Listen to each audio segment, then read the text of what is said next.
मनुख नू है सारी दुनिया कमाल वे अपनी जानदा लुकी सारी कराल वे अपनी जानदा लुकी सारी कराल वे की लाभ। ਸਾਰੇ ਭੈਣ ਭਰਾਵਾਂ ਨੂੰ ਜੈ ਮਸੀਹ ਦੀ। ਅੱਜ ਦੇ ਵਚਨ ਦਾ ਮਨਨ ਕਰਨ ਤੋਂ ਪਹਿਲਾਂ ਅਸੀਂ ਪ੍ਰਾਰਥਨਾ ਵਿੱਚ ਜਾਵਾਂਗੇ। ਦਿਆਲੂ ਪ੍ਰਭੂ, ਅਸੀਂ ਆਪ ਦਾ ਧੰਨਵਾਦ, ਆਪ ਦੀ ਮਹਿਮਾ, ਆਪ ਦੀ ਵਡਿਆਈ ਕਰਦੇ ਹਾਂ। ਆਪ ਰਾਜਿਆਂ ਦੇ ਰਾਜਾ, ਪ੍ਰਭੂਆਂ ਦੇ ਪ੍ਰਭੂ, ਕਦੇ ਨਾ ਬਦਲਣ ਵਾਲੇ, ਜੁਗਾਨ ਜੁਗ ਇੱਕੋ ਜਿਹੇ ਰਹਿਣ ਵਾਲੇ ਪ੍ਰੇਮੀ ਪਰਮੇਸ਼ਰ, ਨਿਤ ਪ੍ਰਤੀ ਦਿਨ ਆਪਣੇ ਵਚਨ ਦੇ ਨਾਲ ਸਾਨੂੰ ਆਪ ਦੇ ਰਾਜ ਵਿੱਚ ਚੱਲਣ ਦਾ ਬਲ ਦਿੰਦੇ। ਇੱਕ ਇੱਕ ਪਲ ਦੇ ਲਈ ਅੱਜ ਦੇ ਵਚਨ ਨੂੰ ਔਰ ਅੱਜ ਦੇ ਵਚਨ ਦੀ ਸਿੱਖਿਆ ਨੂੰ ਔਰ ਸੁਣਨ ਵਾਲੇ ਅਤੇ ਬੋਲਣ ਵਾਲੇ ਨੂੰ ਆਪ ਦੇ ਹੱਥਾਂ ਵਿੱਚ ਸੌਂਪਦੇ ਹੋਏ ਬੇਨਤੀ ਮੁਕਤੀ ਦਾ ਤੇ ਪ੍ਰਭੂ ਯਿਸੂ ਮਸੀਹ ਦੇ ਪਵਿੱਤਰ ਤੇ ਸਮਰਥੀ ਨਾਮ ਵਿੱਚ ਹੁਕਮ। ਪਿਆਰੇ ਅਜ਼ੀਜ਼, ਅੱਜ ਦਾ ਜੋ ਮੈਂ ਵਚਨ ਲਿਆ ਹੈ ਉਹ ਲੂਕਾ ਦੀ ਅੰਜੀਲ ਉਸ ਦਾ 16 ਅਧਿਆਏ ਉਸ ਦੀ 10 ਤੋਂ ਲੈ ਕੇ 13 ਆਇਤਾਂ ਤੱਕ ਲਿਆ ਹੈ। ਇੱਥੇ ਲਿਖਿਆ ਹੈ, ਜੋ ਥੋੜੇ ਤੋਂ ਥੋੜੇ ਵਿੱਚ ਦੇਣਦਾਰ ਹੈ ਉਹ ਬਹੁਤੇ ਵਿੱਚ ਵੀ ਦੇਣਦਾਰ ਹੈ, ਅਤੇ ਜੋ ਥੋੜੇ ਤੇ ਥੋੜੇ ਵਿੱਚ ਬੇਈਮਾਨ ਹੈ ਉਹ ਬਹੁਤੇ ਵਿੱਚ ਵੀ ਬੇਈਮਾਨ ਹੈ। ਸੋ ਜੇ ਤੁਸੀਂ ਕੁਧਰਮ ਦੀ ਮਾਇਆ ਵਿੱਚ ਦੇਣਦਾਰ ਨਾ ਹੋਏ ਤਾਂ ਸੱਚੇ ਧਨ ਨੂੰ ਕੌਣ ਤੁਹਾਨੂੰ ਸੌਂਪੇਗਾ? ਔਰ ਜੇ ਤੁਸੀਂ ਪਰਾਏ ਮਾਲ ਵਿੱਚ ਦੇਣਦਾਰ ਨਾ ਹੋਏ ਤਾਂ ਤੁਹਾਡਾ ਆਪਣਾ ਹੀ ਤੁਹਾਨੂੰ ਕੌਣ ਦੇਵੇਗਾ? ਕੋਈ ਟਹਿਲੂਆ ਦੋ ਮਾਲਕਾਂ ਦੀ ਸੇਵਾ ਨਹੀਂ ਕਰ ਸਕਦਾ, ਕਿਉਂ ਜੋ ਉਹ ਇੱਕ ਨਾਲ ਬੈਰ ਅਤੇ ਦੂਏ ਨਾਲ ਪ੍ਰੀਤ ਰੱਖੇਗਾ, ਜਾਂ ਇੱਕ ਨਾਲ ਮਿਲਿਆ ਰਹੇਗਾ ਜਾਂ ਦੂਜੇ ਨੂੰ ਤੁੱਛ ਜਾਣੇਗਾ। ਤੁਸੀਂ ਪਰਮੇਸ਼ਰ ਅਤੇ ਮਾਇਆ ਦੋਹਾਂ ਦੀ ਸੇਵਾ ਨਹੀਂ ਕਰ ਸਕਦੇ। ਬੜਾ ਅਦਭੁਤ ਔਰ ਸੁੰਦਰ ਪਰਮੇਸ਼ਰ ਦਾ ਵਚਨ ਹੈ। ਇੱਥੇ ਲਿਖਿਆ ਹੈ ਕਿ ਤੁਸੀਂ ਦੋ ਮਾਲਕਾਂ ਦੀ ਸੇਵਾ ਨਹੀਂ ਕਰ ਸਕਦੇ। ਮੇਰਾ ਅੱਜ ਦਾ ਵਿਸ਼ਾ ਵੀ ਇਹੀ ਹੈ, ਦੋ ਮਾਲਕਾਂ ਦੀ ਸੇਵਾ ਤੁਸੀਂ ਨਹੀਂ ਕਰ ਸਕਦੇ। ਪ੍ਰਭੂ ਦੇ ਰਾਜ ਵਿੱਚ ਪ੍ਰਭੂ ਸਾਨੂੰ ਆਪਣੀ ਪਵਿੱਤਰਤਾ ਦੇ ਵਿੱਚ, ਆਪਣੇ ਸੱਚ ਦੇ ਵਿੱਚ, ਆਪਣੀ ਇਮਾਨਦਾਰੀ ਦੇ ਵਿੱਚ ਸਾਨੂੰ ਜੀਵਨ ਜੀਣ ਦੇ ਲਈ ਆਖਦਾ ਹੈ। ਪਰ ਇੱਥੇ ਲਿਖਿਆ ਜੋ ਥੋੜੇ ਤੋਂ ਥੋੜੇ ਵਿੱਚ ਵੀ ਦੇਣਦਾਰ ਹੈ ਤਾਂ ਉਹ ਬਹੁਤੇ ਵਿੱਚ ਵੀ ਦੇਣਦਾਰ ਹੈ। ਇਸ ਦਾ ਦੂਜੇ ਸ਼ਬਦਾਂ ਦੇ ਵਿੱਚ ਮੈਂ ਅਗਰ ਦੇਖਾਂ ਤਾਂ ਪਰਮੇਸ਼ਵਰ ਆਪਣੇ ਇਸ ਵਚਨ ਦੇ ਵਿੱਚ ਦੱਸਦਾ ਹੈ, ਸੰਸਾਰਿਕ ਪ੍ਰਤੀਫਲ ਜਾਂ ਕਿਸੇ ਮਨੁੱਖ ਦੀ ਕਿਰਪਾ ਨੂੰ ਨਾ ਲੱਭੋ। ਸੰਸਾਰਿਕ ਪ੍ਰਤੀਫਲ ਜਾਂ ਕਿਸੇ ਮਨੁੱਖ ਦੀ ਕਿਰਪਾ ਨੂੰ ਨਾ ਲੱਭੋ। ਜ਼ਿਆਦਾਤਰ ਮੈਂ ਵਿਸ਼ਵਾਸੀਆਂ ਦੇ ਵਿੱਚ ਅਤੇ ਸੇਵਕਾਂ ਦੇ ਵਿੱਚ ਵੀ ਇਹ ਗੱਲਾਂ ਵੇਖਦਾ ਹਾਂ ਕਿ ਉਹ ਸੰਸਾਰਿਕ ਪ੍ਰਤੀਫਲ ਦੀ ਖੋਜ ਵਿੱਚ ਭੱਜ ਪੈਂਦੇ ਨੇ। ਸਾਨੂੰ ਕਿਸੇ ਤੋਂ ਕਿਸੇ ਨਾਲ ਕੁਛ ਨਾ ਕੁਛ ਮਿਲੇਗਾ, ਜਾਂ ਉਹ ਮਨੁੱਖਾਂ ਤੋਂ ਕਿਰਪਾ ਭਾਲਣ ਲੱਗ ਪੈਂਦੇ। ਪਰਮੇਸ਼ਰ ਦੀ ਕਿਰਪਾ ਦੇ ਉੱਤੇ ਉਹਨਾਂ ਦਾ ਕੋਈ ਵੀ ਧਿਆਨ ਨਹੀਂ। ਮੈਨੂੰ ਇੱਥੇ ਇੱਕ ਦ੍ਰਿਸ਼ਟਾਂਤ ਯਾਦ ਆਉਂਦਾ ਹੈ ਜੋ ਪ੍ਰਭੂ ਯਿਸੂ ਮਸੀਹ ਨੇ ਆਪਣੇ ਵਚਨ ਦੇ ਵਿੱਚ ਮਤੀ ਰਚੀ ਸੁਸਮਾਚਾਰ ਉਸ ਦਾ 25 ਅਧਿਆਇ ਉਸ ਦੀ 21 ਤੋਂ 23 ਦੇ ਵਿੱਚ ਦੱਸਿਆ ਹੋਇਆ ਹੈ। ਇਹਦੇ ਵਿੱਚ ਅਸੀਂ ਕੀ ਦੇਖਦੇ ਹਾਂ? ਪਰਮੇਸ਼ਰ ਪੁੱਤਰ ਤਿੰਨ ਵਿਅਕਤੀਆਂ ਨੂੰ ਕੁਛ ਦਿੰਦਾ ਹੈ। ਇੱਕ ਨੂੰ 5 ਦਿੰਦਾ ਹੈ, ਇੱਕ ਨੂੰ 10 ਦਿੰਦਾ ਹੈ, ਇੱਕ ਨੂੰ 1 ਦਿੰਦਾ ਹੈ। ਇੱਕ ਤਾਂ ਜਿਹੜਾ ਉਹ ਜਾ ਕੇ ਦੱਬ ਦਿੰਦਾ ਹੈ। ਜਿਸ ਨੂੰ 5 ਦਿੱਤੇ ਜਾਂਦੇ ਆ ਉਹ 5 ਦੇ ਡਬਲ ਕਰਦਾ 10। ਜਿਸ ਨੂੰ 10 ਮਿਲਦਾ ਉਹਦੇ 20 ਕਰ ਦਿੰਦਾ। ਇਹਦਾ ਮਤਲਬ ਜਿਸ ਵਿਅਕਤੀ ਨੂੰ ਇੱਕ ਦਿੱਤਾ ਗਿਆ ਉਸਨੇ ਉਸ ਨੂੰ ਜਾ ਕੇ ਦੱਬ ਦਿੱਤਾ, ਉਸ ਦਾ ਸਹੀ ਇਸਤੇਮਾਲ ਨਹੀਂ ਕੀਤਾ ਅਤੇ ਉਸਨੇ ਆਪਣੇ ਮਾਲਕ ਨੂੰ ਕਿਹਾ ਮੈਂ ਤੇਰੇ ਤੋਂ ਡਰਦਾ ਸਾਂ ਕਿਉਂਕਿ ਤੁਸੀਂ ਬਹੁਤ ਕਰੂਰ ਕਿਤੇ ਤੁਸੀਂ ਇਸ ਸਿੱਕੇ ਦੇ ਬਦਲੇ ਮੈਨੂੰ ਸਜ਼ਾ ਨਾ ਦੇ। ਪ੍ਰਭੂ ਦੇ ਵਚਨ 'ਚ ਲਿਖਿਆ ਉਸ ਨੂੰ ਚੱਕ ਕੇ ਬਾਹਰ ਸੁੱਟਿਆ ਜਾਂਦਾ, ਕਿਉਂਕਿ ਪ੍ਰਭੂ ਦਾ ਦਿੱਤਾ ਹੋਇਆ ਸ਼ਬਦ ਜਦੋਂ ਉਸ ਦਾ ਉਹ ਸਹੀ ਉਪਯੋਗ ਨਹੀਂ ਕਰ ਸਕਿਆ, ਉਸ ਦਾ ਸਹੀ ਇਸਤੇਮਾਲ ਨਹੀਂ ਕਰ ਸਕਿਆ, ਤਾਂ ਬਾਣੀ ਦੱਸਦੀ ਆ ਉਹ ਪਰਮੇਸ਼ਵਰ ਦੇ ਯੋਗ ਨਹੀਂ। ਇਸ ਲਈ ਲਿਖਿਆ ਹੈ ਜੋ ਥੋੜੇ ਦੇ ਵਿੱਚ ਥੋੜੇ ਤੋਂ ਵੀ ਥੋੜੇ 'ਚ ਦੇਣਦਾਰ ਹੈ ਉਹ ਬਹੁਤੇ ਵਿੱਚ ਵੀ ਦੇਣਦਾਰ ਹੈ। ਜੋ ਥੋੜੇ ਤੇ ਥੋੜੇ ਵਿੱਚ ਬੇਈਮਾਨ ਹੈ ਉਹ ਬਹੁਤੇ ਵਿੱਚ ਵੀ ਬੇਈਮਾਨ। ਮੇਰੇ ਪਿਆਰੇ ਅਸੀਸ, ਸਾਨੂੰ ਕਦੇ ਵੀ ਸੰਸਾਰਿਕ ਮਾਇਆ ਅਤੇ ਮਨੁੱਖਾਂ ਦੀ ਕਿਰਪਾ ਵੱਲ ਨਹੀਂ ਜਾਣਾ ਚਾਹੀਦਾ। ਜ਼ਿਆਦਾਤਰ ਸੇਵਕ ਨੂੰ ਮੈਂ ਕਈ ਬੜੇ ਲੋਕਾਂ ਦੇ ਪਿੱਛੇ ਭੱਜਦੇ ਦੇਖਿਆ ਹੈ ਅਤੇ ਉਹਨਾਂ ਦੇ ਨਾਲ ਜ਼ਿਆਦਾ ਸਮੇਂ ਸਪੈਂਡ ਕਰਦੇ ਦੇਖਿਆ ਹੈ ਕਿ ਉੱਥੋਂ ਸਾਨੂੰ ਕੁਝ ਲਾਭ ਮਿਲੇਗਾ, ਸਾਡੇ ਉੱਤੇ ਕੁਝ ਕਿਰਪਾ ਕਰ ਦੇਣ। ਜੋ ਕਿਰਪਾ ਦਾ ਖਣੀ ਹੈ ਉਹਦੇ ਕੋਲ ਨਹੀਂ ਅਸੀਂ ਜਾ ਰਹੇ, ਉਸ ਦੇ ਨਾਲ ਸਮੇਂ ਸਪੈਂਡ ਨਹੀਂ ਕਰ ਰਹੇ, ਉਸ ਦੇ ਨਾਲ ਅਸੀਂ ਬੈਠ ਨਹੀਂ ਰਹੇ, ਕਿਉਂਕਿ ਉਹੀ ਹੈ ਜੋ ਸਾਡੀ ਹਰ ਇੱਕ ਜ਼ਰੂਰਤ ਨੂੰ ਸਮੇਂ ਦੇ ਅਨੁਸਾਰ ਪੂਰਾ ਕਰਦਾ ਹੈ। ਮੈਂ ਇੱਥੇ ਦੂਸਰੀ ਗੱਲ ਵੀ ਦੱਸਣਾ ਚਾਹੁੰਦਾ। ਪਰਮੇਸ਼ਵਰ ਨੇ ਆਪਣਾ ਪੁੱਤਰ ਦੇ ਦਿੱਤਾ, ਜਿਨ੍ਹਾਂ ਨੇ ਵਿਸ਼ਵਾਸ ਕੀਤਾ ਅਤੇ ਵਿਸ਼ਵਾਸ ਦੇ ਨਾਲ ਚੱਲੇ ਉਹ ਵੱਧ ਗਏ, ਉਸ ਦੇ ਵਿੱਚ ਵਫਾਦਾਰ। ਜਿਨ੍ਹਾਂ ਨੇ ਵਿਸ਼ਵਾਸ ਕੀਤਾ ਅੱਗੇ ਕਾਰਜ ਨਹੀਂ ਕੀਤਾ, ਮੈਂ ਇਸ ਦੇ ਬਾਰੇ ਸੁਣਿਆ ਕਈਆਂ ਤੋਂ, ਇਹ ਕੰਮ ਤਾਂ ਪਾਦਰੀਆਂ ਦਾ, ਸਾਡਾ ਤਾਂ ਜ਼ਰੂਰਤ ਹੀ ਨਹੀਂ, ਇਹ ਕੰਮ ਤਾਂ ਸੇਵਕਾਂ ਦਾ ਹੈ, ਪ੍ਰਚਾਰਕਾਂ ਦਾ ਹੈ, ਉਹਨਾਂ ਦਾ ਹੈ, ਉਹੀ ਕਰਨਗੇ, ਸਾਨੂੰ ਤਾਂ ਕਰਨ ਦੀ ਲੋੜ ਨਹੀਂ, ਅਸੀਂ ਤਾਂ ਪ੍ਰਾਰਥਨਾ ਵੀ ਨਹੀਂ ਕਰਾਂਗੇ, ਪ੍ਰਾਰਥਨਾ ਵੀ ਉਹੀ ਕਰਨਗੇ। ਮੇਰੇ ਪਿਆਰੇ ਅਸੀਸ, ਇੱਥੇ ਵਚਨ ਇਹ ਚੀਜ਼ ਨੂੰ ਸਿਖਾਉਂਦਾ ਹੈ ਮੈਨੂੰ ਅਤੇ ਆਪ ਨੂੰ ਕਿ ਅਸੀਂ ਜੋ ਦਾਇਤਵ ਸਾਨੂੰ ਦਿੱਤਾ ਗਿਆ, ਜੇ ਇੱਕ ਤੋੜਾ ਦਿੱਤਾ ਗਿਆ ਉਸ ਦੇ ਅਸੀਂ 2 ਬਣਾਈਏ।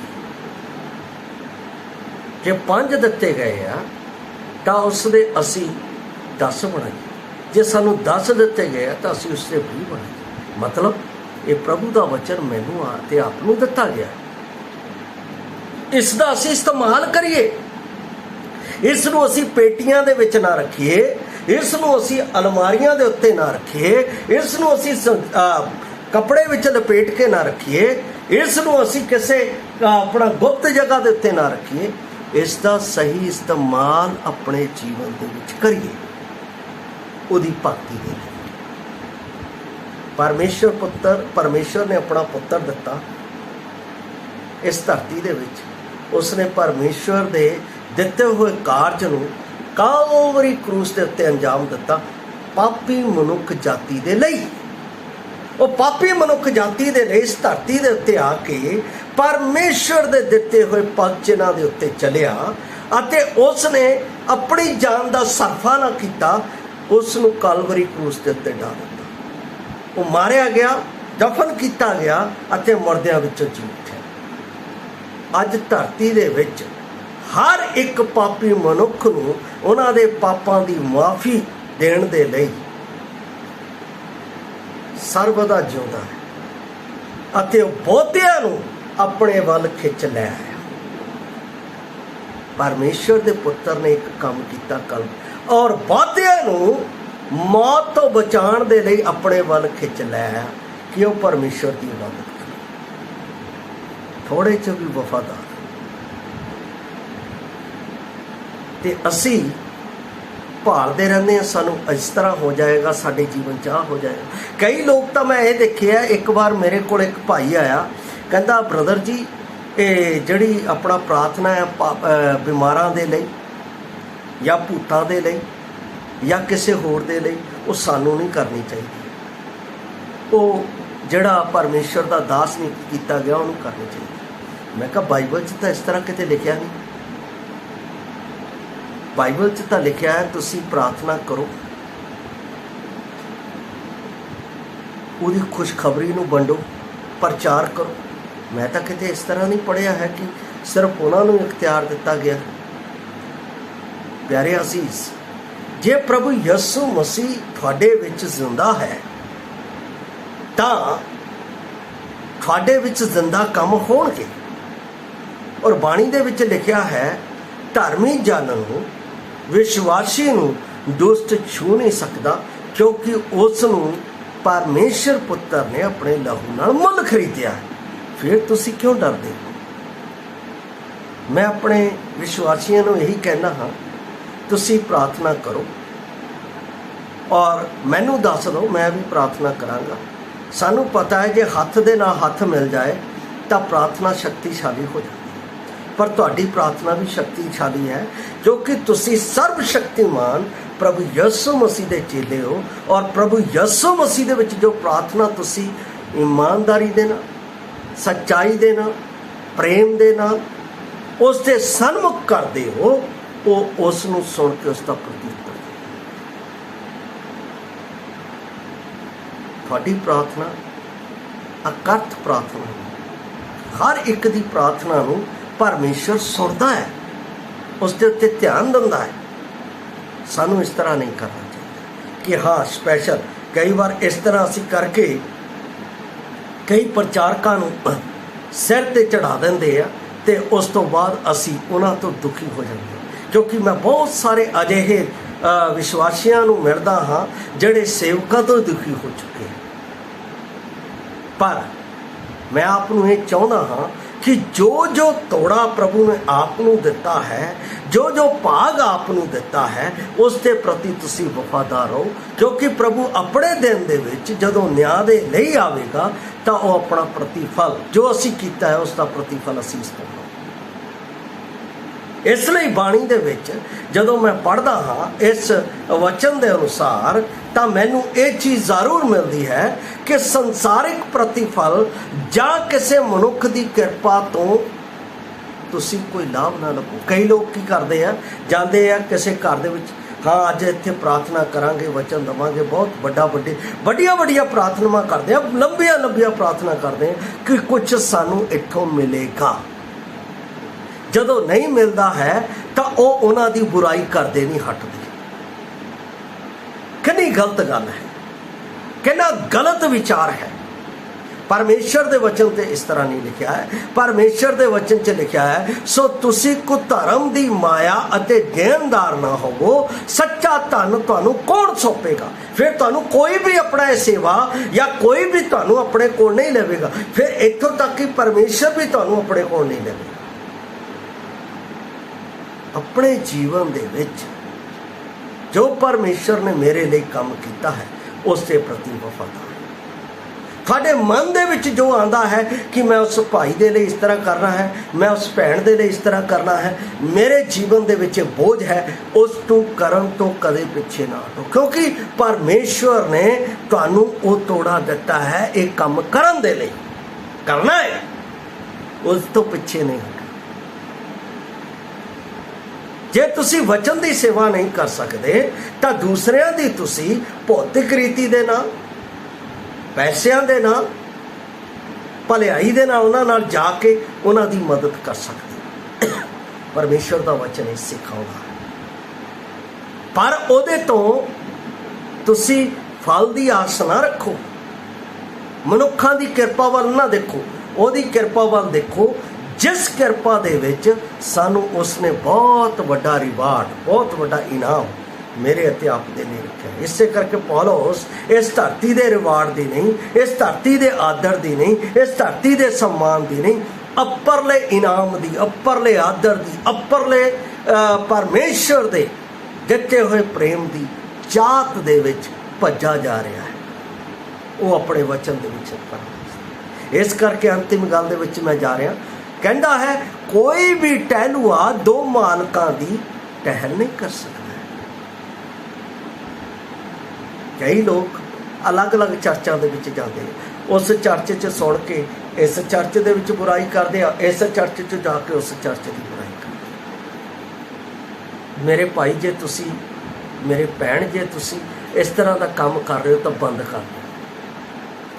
क्योंकि परमेश्वर विवादियां दा नहीं, परमेश्वर गड़बड़ी दा नहीं, परमेश्वर शांति दा परमेश्वर है।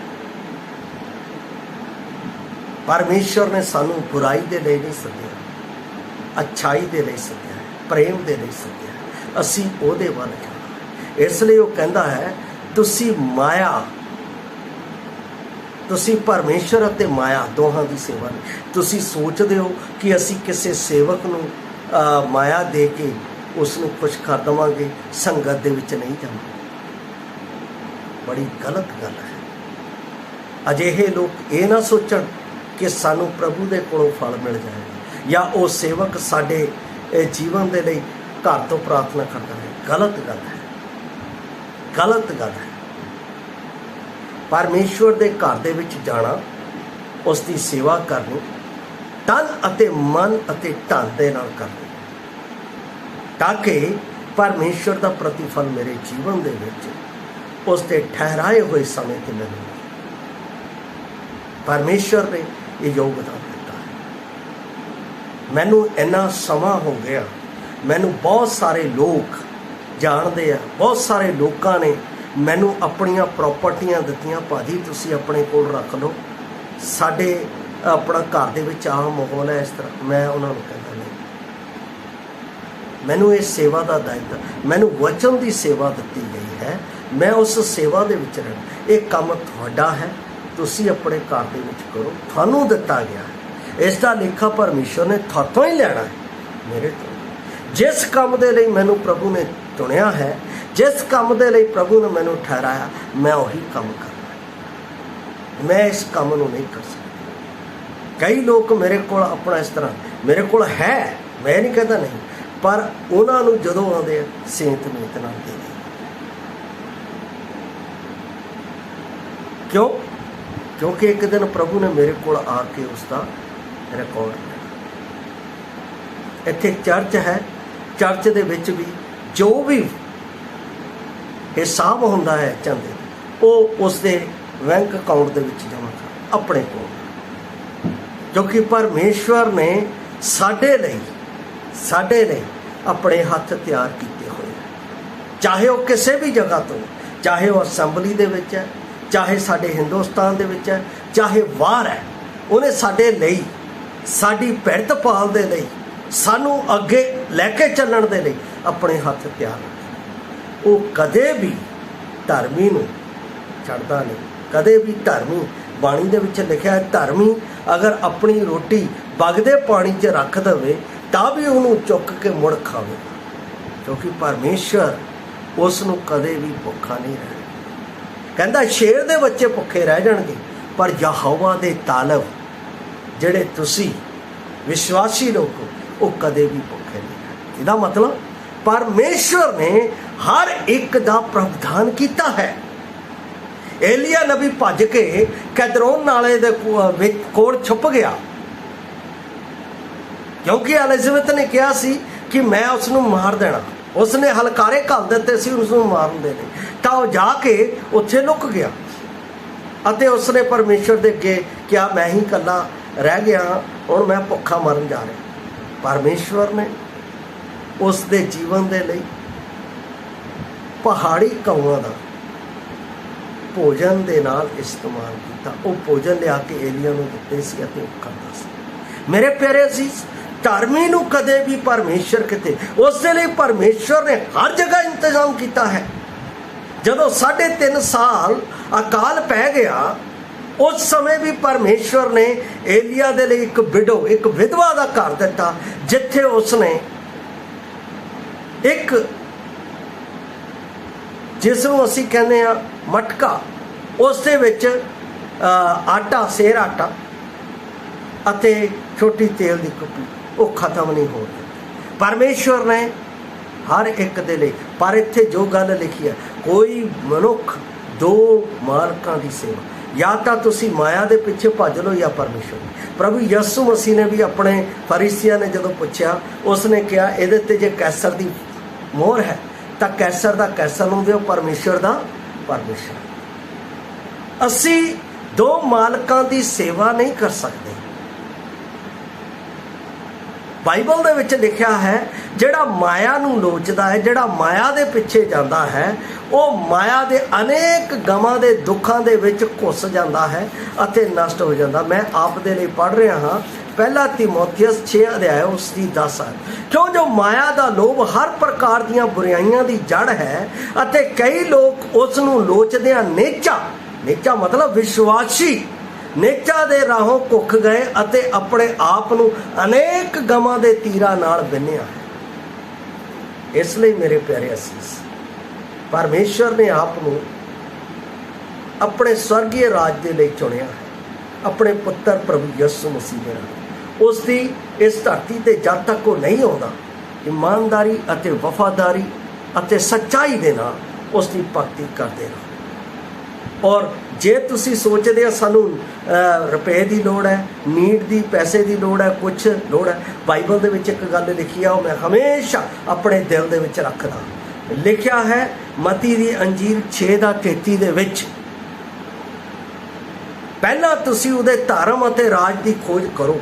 ਪਹਿਲਾਂ ਤੁਸੀਂ ਉਸਦੇ ਧਰਮ ਅਤੇ ਧਾਰਮਿਕਤਾ, ਮਤਲਬ ਧਰਮ ਦਾ ਮਤਲਬ ਧਾਰਮਿਕਤਾ, ਪਹਿਲਾਂ ਤੁਸੀਂ ਉਸ ਦੀ ਧਾਰਮਿਕਤਾ ਤੇ ਰਾਜ ਦੀ ਖੋਜ ਕਰੋ ਤਾਂ ਵਸਤਾਂ ਜਿਹੜੀਆਂ ਤੁਹਾਨੂੰ ਲੋੜੀਂਦੀਆਂ ਉਹ ਪਰਮੇਸ਼ਵਰ ਤੁਹਾਨੂੰ ਪ੍ਰੋਵਾਈਡ ਕਰ ਦੇਗਾ, ਮਿਲ ਜਾਏ। ਜਿਸ ਤਰ੍ਹਾਂ ਅਬਰਾਹਮ ਦੇ ਲਈ ਲੇਲੇ ਦਾ ਇੰਤਜ਼ਾਮ ਕਰਤਾ ਅਤੇ ਏਲੀਆ ਦੇ ਲਈ ਉਸ ਬੱਚੇ ਦਾ ਉਸ ਦੇ ਖਾਣ ਦਾ ਇੰਤਜ਼ਾਮ ਕਰ ਦਿੱਤਾ। ਪਰਮੇਸ਼ਵਰ ਅਲੱਗ-ਅਲੱਗ ਸਮਿਆਂ ਦੇ ਵਿੱਚ ਅਲੱਗ-ਅਲੱਗ ਵਿਅਕਤੀਆਂ ਦੇ ਲਈ ਇੰਤਜ਼ਾਮ ਕਰਦਾ ਹੈ। ਵਿਆਹ ਦੇ ਵਿੱਚ ਉਹਨਾਂ ਦੇ ਲਈ ਰਸ ਦੀ ਘਾਟ ਹੋ ਗਈ, ਉੱਥੇ ਪਰਮੇਸ਼ਵਰ ਪੁੱਤਰ ਨੇ ਉਸ ਦੀ ਘਾਟ ਪੂਰੀ ਕਰ। ਉਹ ਹਰ ਚੀਜ਼ ਨੂੰ ਪੂਰਾ ਕਰਨ ਦੀ ਸਮਰੱਥਾ ਰੱਖਦਾ ਹੈ, ਔਰ ਜਿੱਥੇ ਯਿਸੂ ਮਸੀਹ ਹੈ ਉੱਥੇ ਕਿਸੇ ਗੱਲ ਦੀ ਕਮੀ ਨਹੀਂ। ਇਸ ਲਈ ਪਰਮੇਸ਼ਵਰ ਪੁੱਤਰ ਪ੍ਰਭੂ ਯਿਸੂ ਮਸੀਹ ਦਾ ਅਨੁਸਰਣ ਕਰੋ, ਉਸ ਦੀ ਭਗਤੀ ਕਰੋ, ਉਸ ਦੇ ਪਿੱਛੇ ਚੱਲੋ, ਤਾਂ ਤੁਹਾਡੀਆਂ ਹਰ ਇੱਕ ਜ਼ਰੂਰਤਾਂ ਨੂੰ ਉਹ ਪੂਰਾ ਕਰਨ ਦੀ ਸ਼ਮਤਾ ਰੱਖਦਾ ਹੈ, ਕਿਉਂਕਿ ਉਹ ਸਰਵ ਸ਼ਕਤੀਮਾਨ, ਸਰਵ ਵਿਆਪੀ, ਸਰਵਗਿਆ ਪਰਮੇਸ਼ਰ ਹੈ।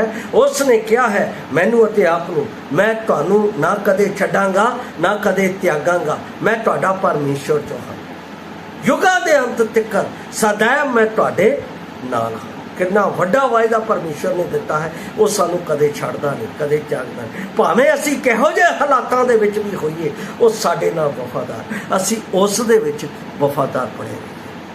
ਪਿਆਰੇ ਅਜ਼ੀਜ਼, ਮੈਂ ਤਾਂ ਇੱਕੋ ਮਾਲਕ ਯਿਸੂ ਮਸੀਹ ਦੀ ਸੇਵਾ ਕਰਦਾ। ਤੁਸੀਂ ਸੋਚੋ ਤੁਸੀਂ ਕਿਹਦੀ ਸੇਵਾ ਕਰਦੇ। ਜੇ ਤੁਸੀਂ ਯਿਸੂ ਮਸੀਹ ਦੀ ਸੇਵਾ ਕਰਨਾ ਚਾਹੁੰਦੇ ਹੋ ਤਾਂ ਅੱਜ ਹੀ ਤੁਹਾਡੇ ਜੀਵਨ ਦੇ ਵਿੱਚ ਉਸ ਦਾ ਆਨੰਦ ਭਰਪੂਰੀ ਦੇ ਨਾਲ ਉਮੜੇਗਾ ਅਤੇ ਤੁਸੀਂ ਉਸ ਆਨੰਦ ਦੇ ਵਿੱਚ ਉਸ ਪਰਮੇਸ਼ਰ ਦੀ ਮਹਿਮਾ ਕਰੋਗੇ। ਪ੍ਰਭੂ ਇਸ ਤਰ੍ਹਾਂ ਹੋਣ ਦੇ ਲਈ ਮਦਦ ਕਰੇ। ਜੈ ਮਸੀਹ ਦੀ। ਮਾਰਾਨਾਥਾ।